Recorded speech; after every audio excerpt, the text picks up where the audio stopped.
감사합니다 이렇게 말하는 그 시간은 아주 짧은 시간입니다. 0.3초밖에 걸리지 않는다고 했습니다. 하지만 그 0.3초의 그 습관이 우리의 삶에 놀라운 기적을 가져온다는 것입니다. 감사합니다. 또 미안합니다. 사랑합니다. 축복합니다. 그 한마디 할 때에 내 옆에 있는 사람, 내 앞에 있는 사람, 그 사람과 막힌 담이 무너진다는 거죠. 심리학자들도 감사합니다 이런 말을 자주 하면 그 사람이 행복해진다는 연구 결과도 내어놓았습니다. 그 연구 내용을 보면은 사람이 날마다 감사 연습을 꾸준히 하면 역경에서 빨리 회복되어진다. 감사 연습을 자주 하면, 꾸준히 하면 모든 내 삶에 일어날 수 있는 그 어려운 일들을 이겨낼 수 있는 힘이 생긴다는 거죠. 고난을 이겨낼 수 있는 면역력이 내 몸에 생긴다는 거죠. 수명도 길어집니다. 내 마음이 기뻐지면 내 몸의 세포도 건강해진다는 거죠. 수명도 길어질 수밖에 없습니다. 사람들로부터 호감을 삽니다. 감사합니다. 사랑합니다. 이런 말을 자주 하면 호감도 사지 않겠습니까? 또 사람이 창조적으로 변화해서 문제 해결 능력도 높아진다는 연구 결과도 있습니다. 사람의 마음이 밝으니까 적극적이고 긍정적이니까 내 삶에 일어날 수 있는 모든 문제도 해결할 수 있는 힘이 생긴다는 거죠. 일반 사회에서도 감사의 힘을 연구하고 사용을 하고 있는데 이 전능하신 하나님을 믿고 있는 그 하나님을 의지하는 우리의 삶은 얼마나 자주 이 감사의 말을 해야 하겠습니까? 범사에 감사하라. 항상 기뻐하라. 쉬지 말고 기도하라. 이것은 명령이지 않습니까? 이 하나님의 부탁이 아니고 명령입니다. 하나님의 명령을 우리가 믿고 순종하면 우리의 삶 속에 감사할 때에 놀라운 하나님의 능력이 나타나게 될 줄로 믿으시길 바랍니다. 우리는 올 한 해에도 우리가 살고 있는 이 땅에서 나는 식물로 일용할 양식을 얻고 또 근본에도 이 풍성한 수확을 주신 이 하나님의 크신 은혜에 대하여서 항상 감사하는 마음을 가지고 있어야 합니다. 또 그 감사한 마음을 가지고 고백을 해야 하겠죠. 마음에 품고만 있으면 안 되고 내 입술로 고백을 해야 되고 또 고백을 하면서 그 감사한 마음을 표현할 수 있는 복 있는 삶을 살아가시길 바랍니다. 오늘 본문을 통해서 하나님이 옛적부터 자기 백성들을 어떻게 인도하시며 돌보아 주셨는가 하는 것을 살펴보면서 오늘도 이 변함없이 저와 여러분을 보살펴 주시는 하나님의 크신 은혜에 기뻐 감사해야 할 줄로 믿습니다. 이스라엘 백성들은 애굽을 떠난 지 이제 40년 동안에 그 광야에서 목축을 하며 이동 생활을 하였습니다. 그 척박한 광야에서 씨를 뿌리며 또 수확할 수 있는 그 형편은 안 되었습니다. 이스라엘 백성이 물과 음식이 없는 그 죽음의 땅 광야에서 생존할 수 있었던 그 유일한 비결은 무엇입니까? 오직 하나님의 은혜였습니다. 그 척박한 광야에서, 그 죽음의 땅 광야에서 40년 동안을 부족함 없이 지낼 수 있었던 그 이유가 무엇인가? 하나님이 함께 하셨고 하나님이 은혜를 주셨기 때문인 줄로 믿습니다.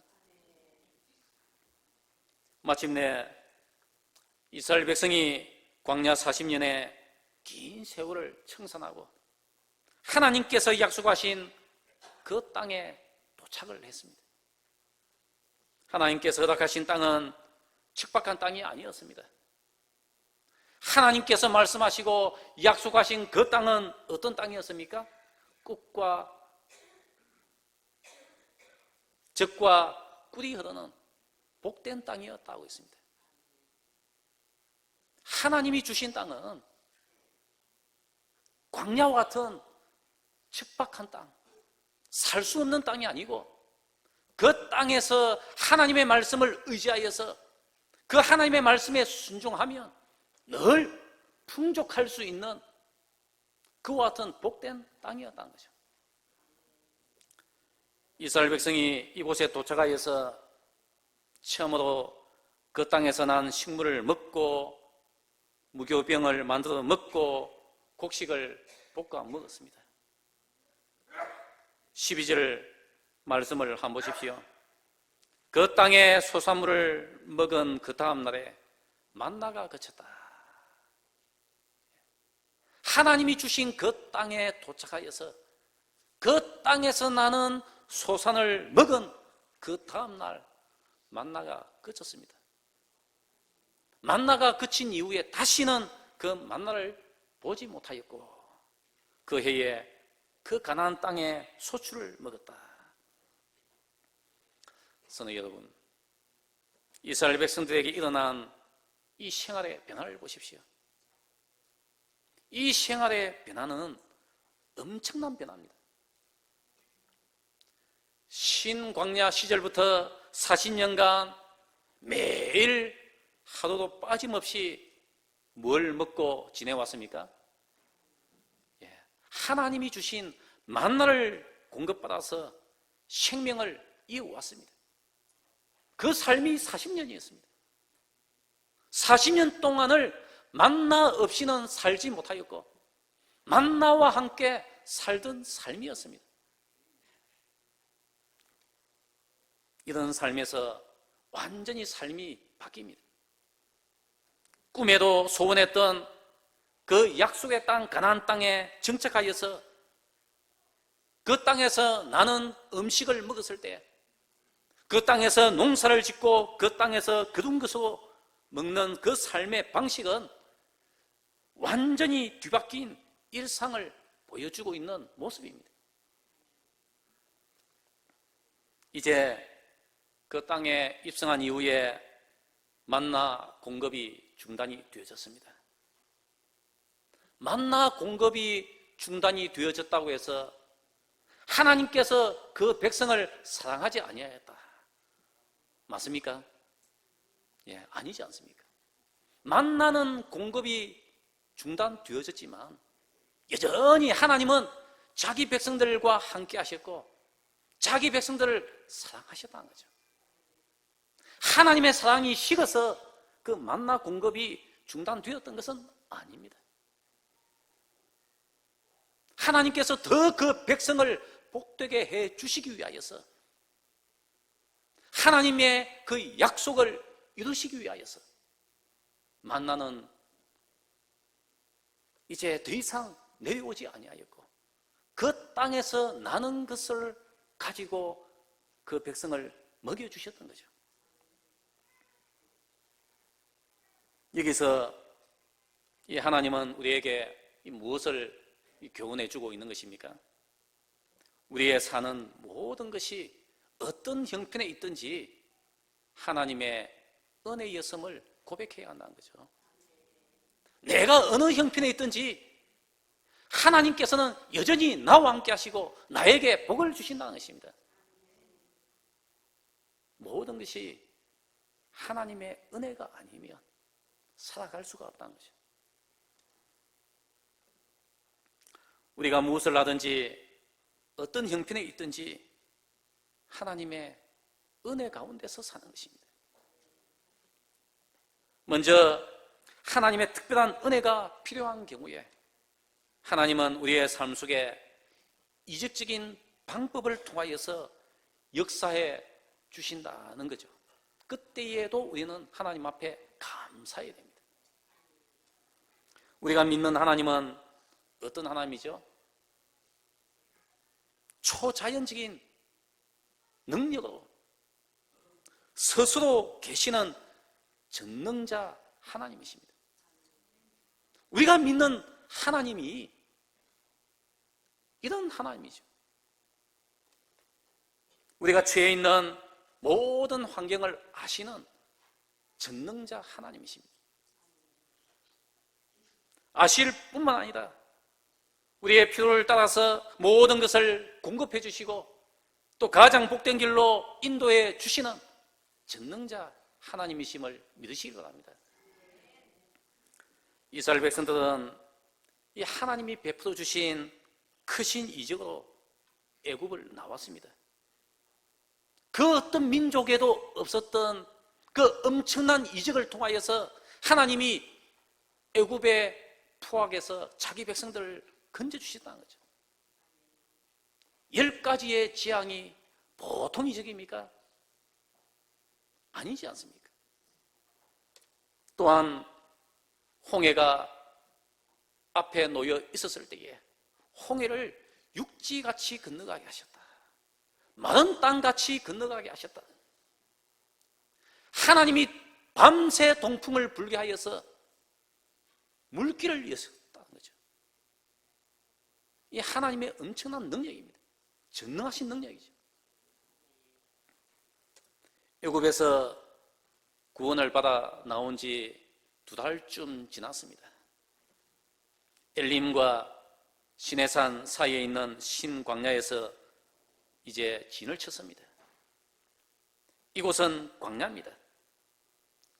광야에 이제 2달 넘게 지내다 보니까 애굽에서 가지고 나온 모든 양식이 다 바닥이 났습니다. 먹을 음식이 없어졌다는 거죠. 광야를 보니까 먹을 양식이 없습니다. 땅을 일굴 수 있는 형편도 아니었다는 거죠. 먹을 것이 없으니까 이스라엘 백성들이 원망하고 불평하기 시작합니다. 원망과 이 불평이 느니까 출애굽하여서 여기까지 무사히 오기까지 경험했던 하나님의 전능하신 능력은 금세 잊어버리고 맙니다. 오늘 우리가 여기에서 볼 수 있는 것은 무엇입니까? 우리가 원망하고 불평하기 시작하면, 불만을 가지기 시작하면 그 순간부터 하나님이 보이지 않는다는 거죠.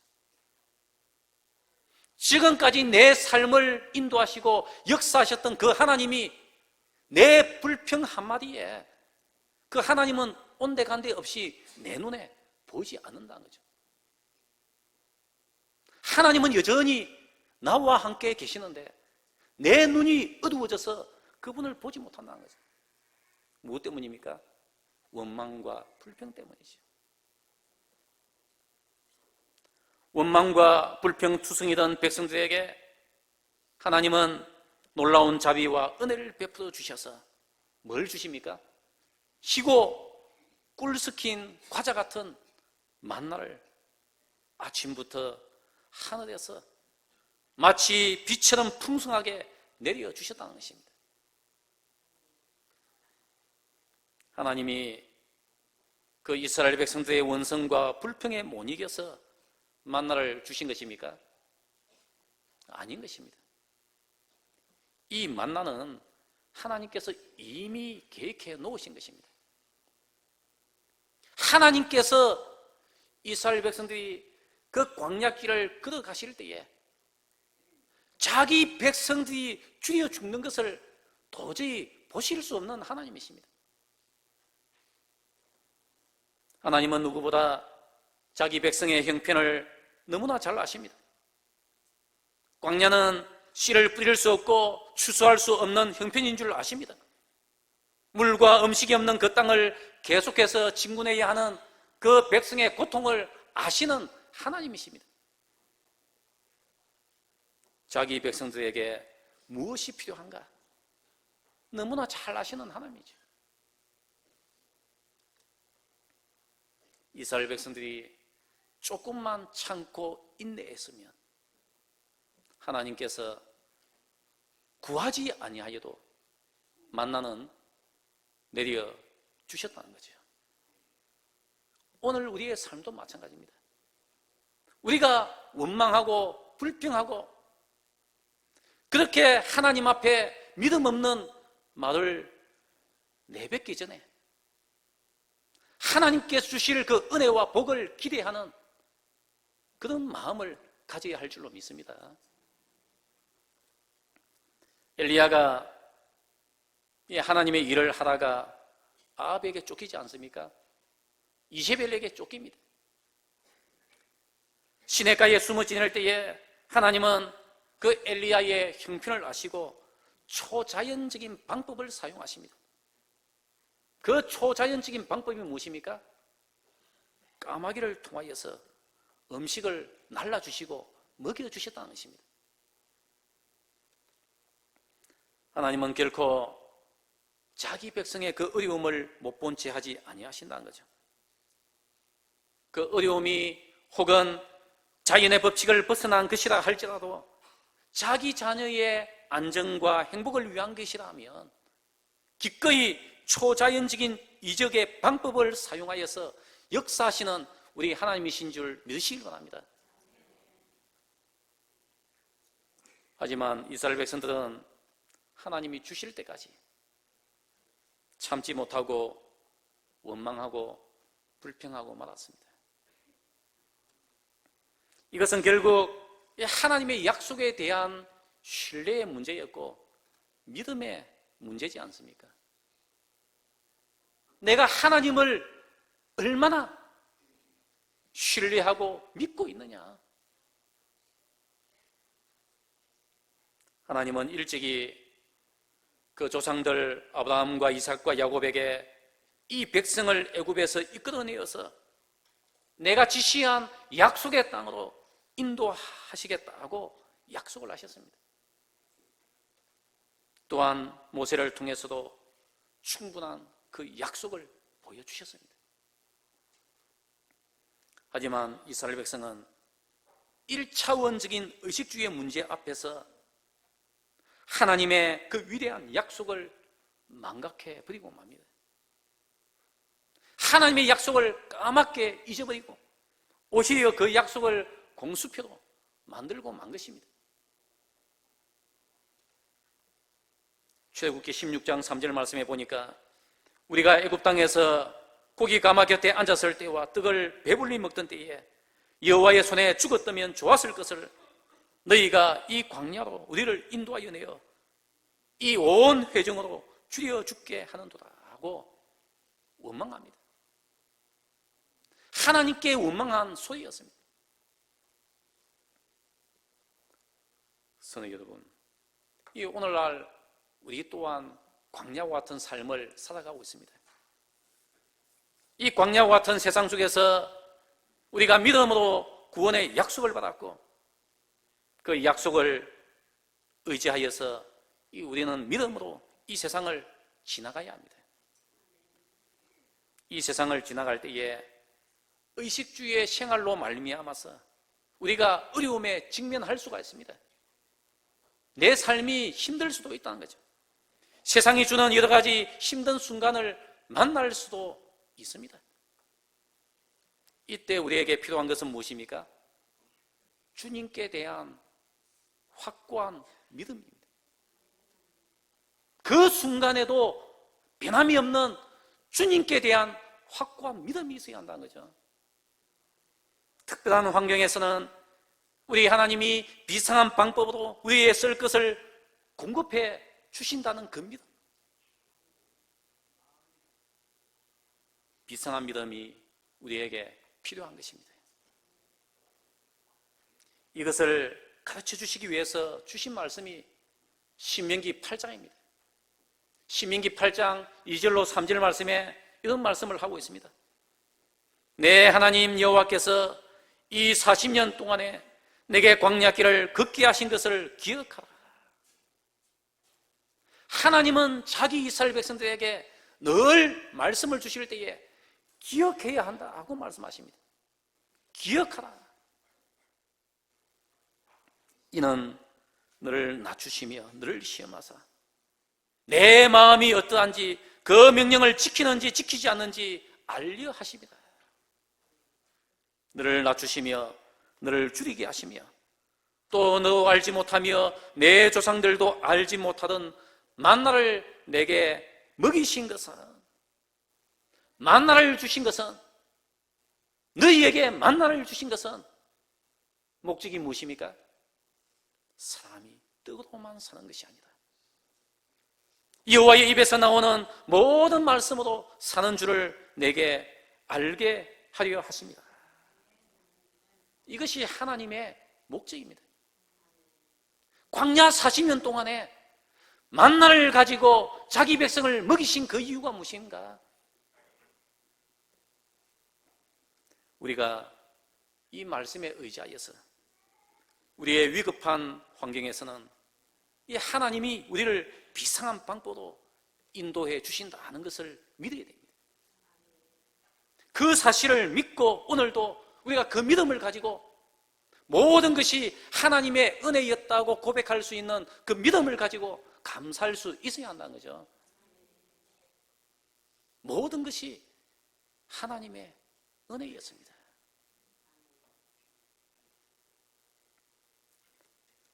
둘째, 이 평소에는 하나님이 일반적인 방법으로 역사해 주신다는 것을 알고 그 삶 속에서도 감사해야 됩니다. 하나님이 광야에서는 초자연적인 역사로 말미암아 이 자기 백성을 인도해 가셨지만 약속의 땅에 도착한 이후에는 일반적인 방법을 통하여서 식물을 공급해 주셨다는 것입니다. 우리는 이 하나님이 하시는 일들을 조심스럽게 살펴보아야 됩니다. 아무것도 없는 그 가운데에서는 하나님이 전능하신 그 말씀, 하나님의 전능하신 그 말씀을 가지고 세상 모든 것을 창조하셨습니다. 빛이 없을 때에 빛을 명하여서 빛을 만드시고 태양을 만드시고 그 별들을 만드시고 하나님의 전능하신 말씀이 역사하였다는 거죠. 천지 창조가 그 대표적인 예입니다. 하지만 이런 이적의 때가 지나간 후에는 창조 원리를 따라서 모든 우주 만물이 움직이게 하셨던 것을 우리는 기억을 해야 됩니다. 이스라엘 백성들에게도 마찬가지였습니다. 이적의 때가 지나간 후에는 만나가 그쳤습니다. 비상시국일 때에는 하나님께서 비상한 방법을 통하여서 하늘 위에서 주셨지만 이제 그 땅에 정착한 후에는 각자 일터에서 수고한 대로 그 땅에서 나는 것을 가지고 수확해서 생활하게 하셨다는 거죠.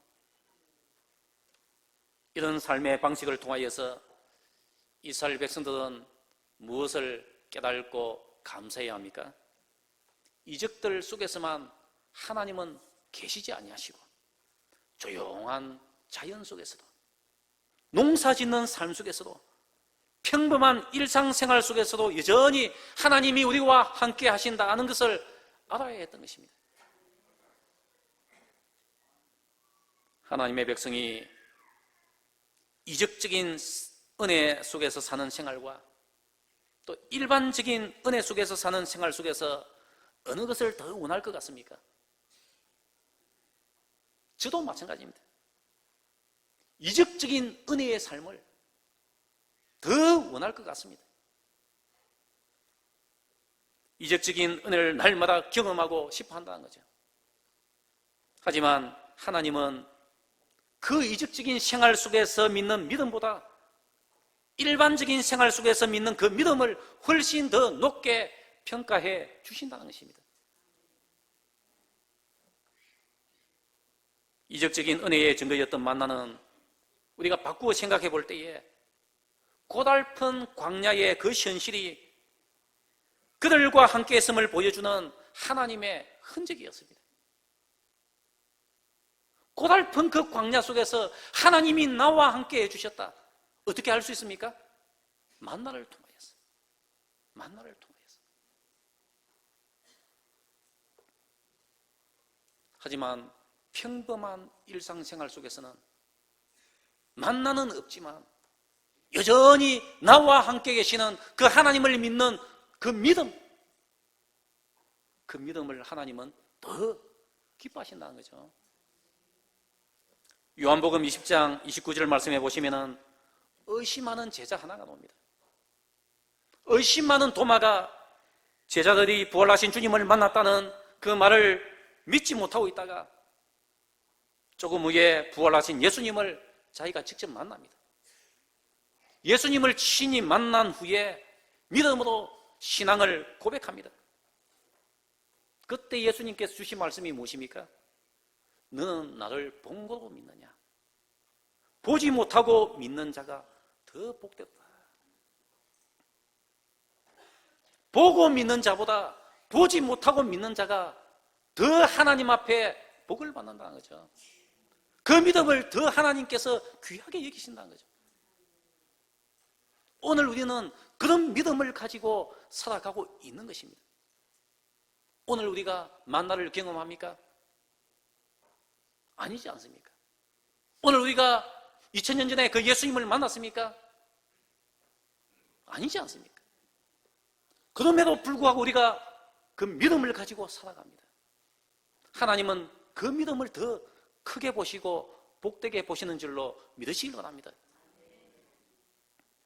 우리 하나님은 홍해가 갈라지고 하늘에서 만나가 내리고 반석에서 물이 나오는 이적이 나타나는 곳에만 계시지 않습니다.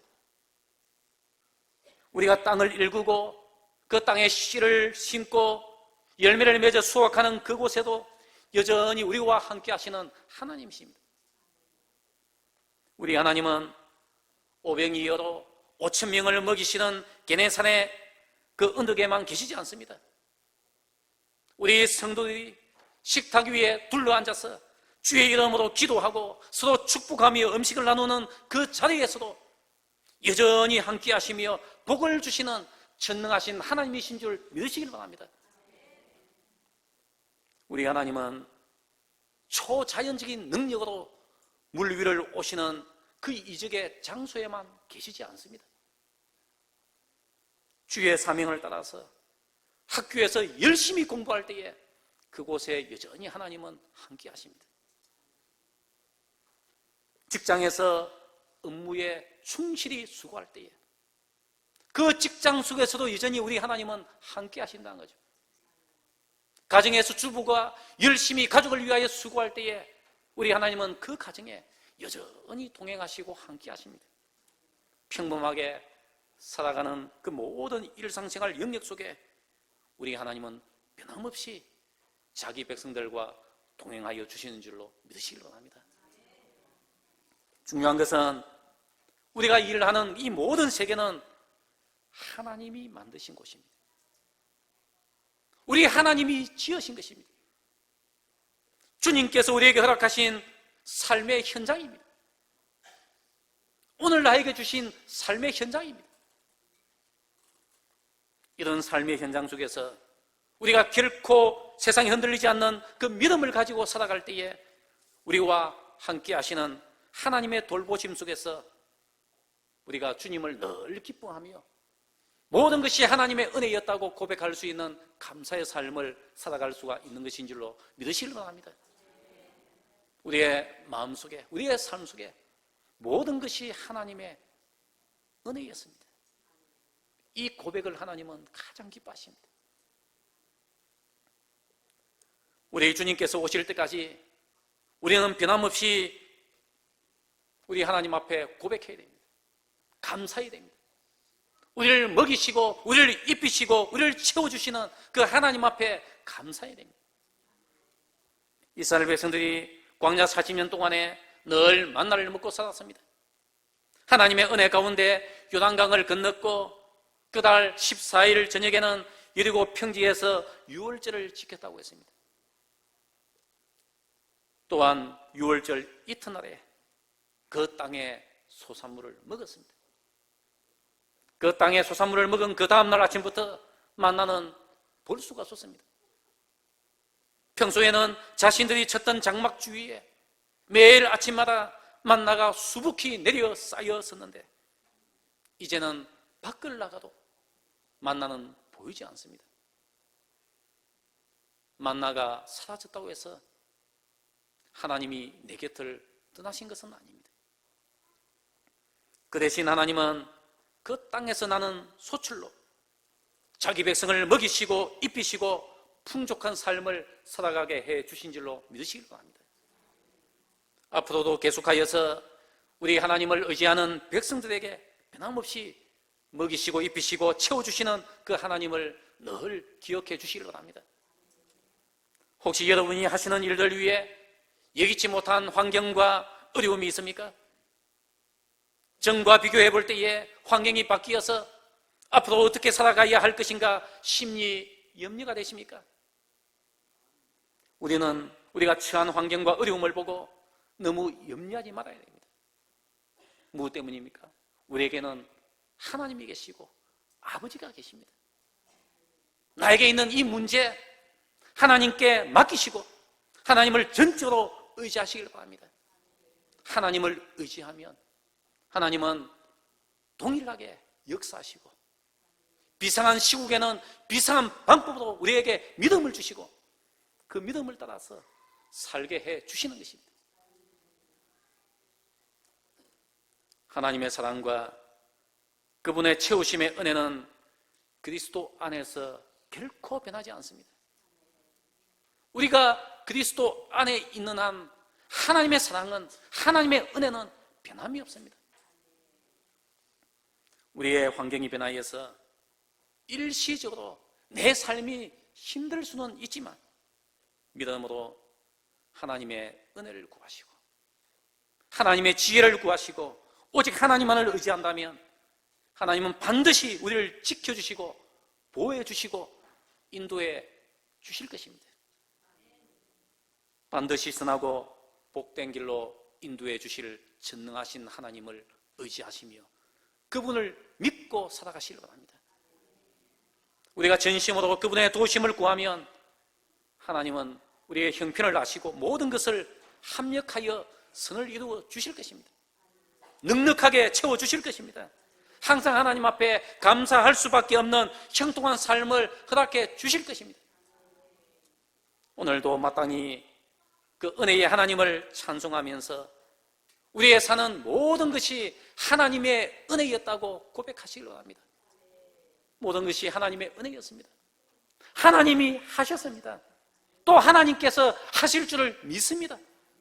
그렇게 고백하시면서 늘 하나님의 은혜 속에서 하나님이 주시는 것들로 풍족한 삶을 살아가시는 복 있는 삶이 저와 여러분들 삶 속에 늘 충만하시기를 축복합니다.